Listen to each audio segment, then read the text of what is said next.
This is the second video that I produced of the VHS-C video cassette tape. Now I'm going to take this one apart and completely dismantle it.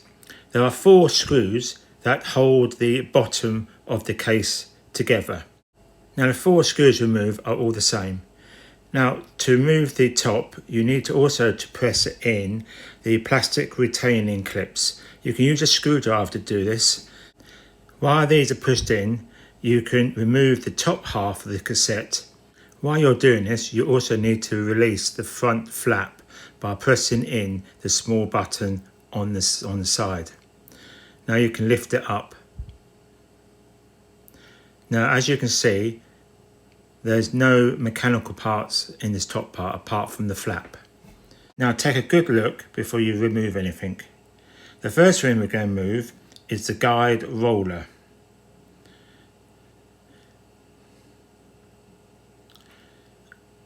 These are 2 guide rollers. They are identical.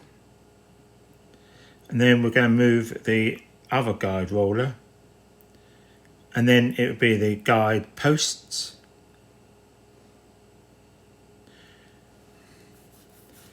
And the next guide post. So just carefully remove them, noting where everything is. Now the next part is to remove the reels. When you've done that, there is a small clear plastic friction that you need to remove. Now put this to one side because it's important to put this back if you do want to rebuild. Now there are 2 sections here. This is basically the brake system for the reels. This is one side. Now again, just note where all these springs are.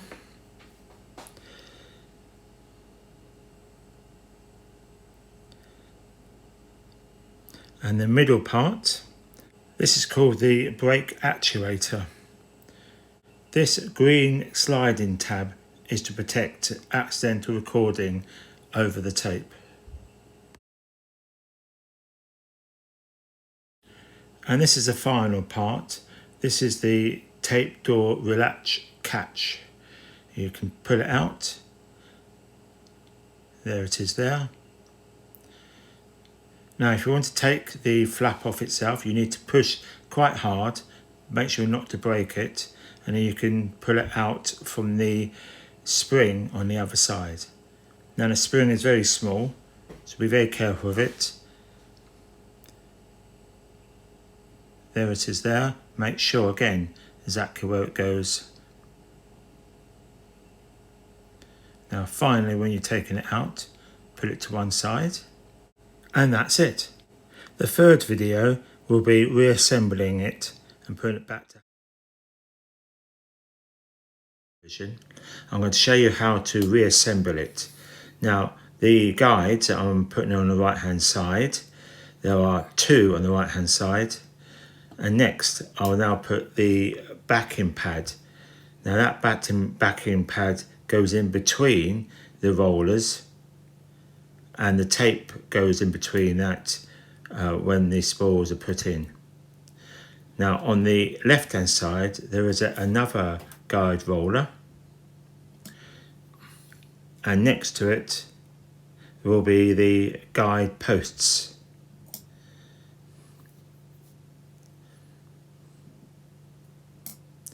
There is also another backing pad that's on the left hand side that you can slide in.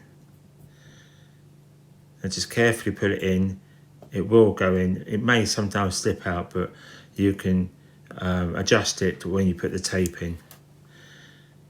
Now this is the brake actuator.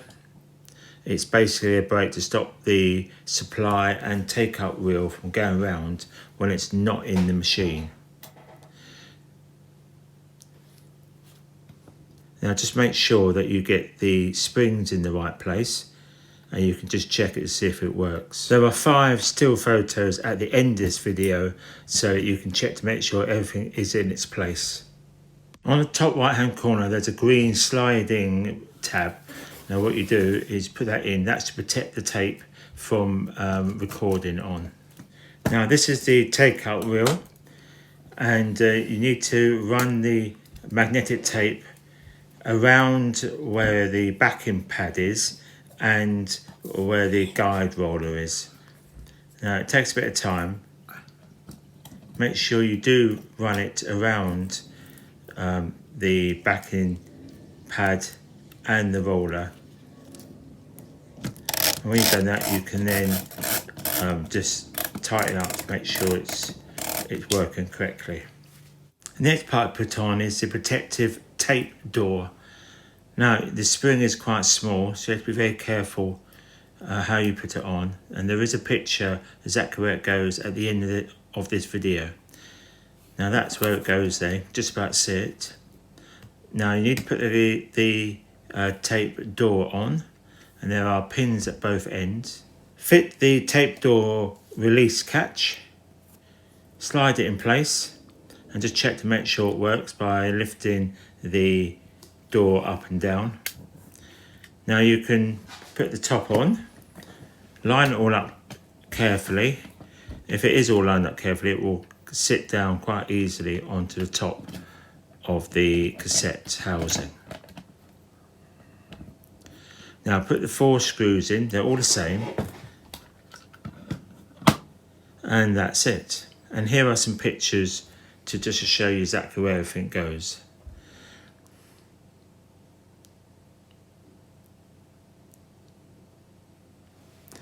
Now if you want to look at the other 2 videos that I have, one to taking it apart, and there's one just to see what's inside. So thank you for watching, and if you did get any value from this, then please share, like and subscribe. And if you want to look at more of my DIY, then please go onto my channel.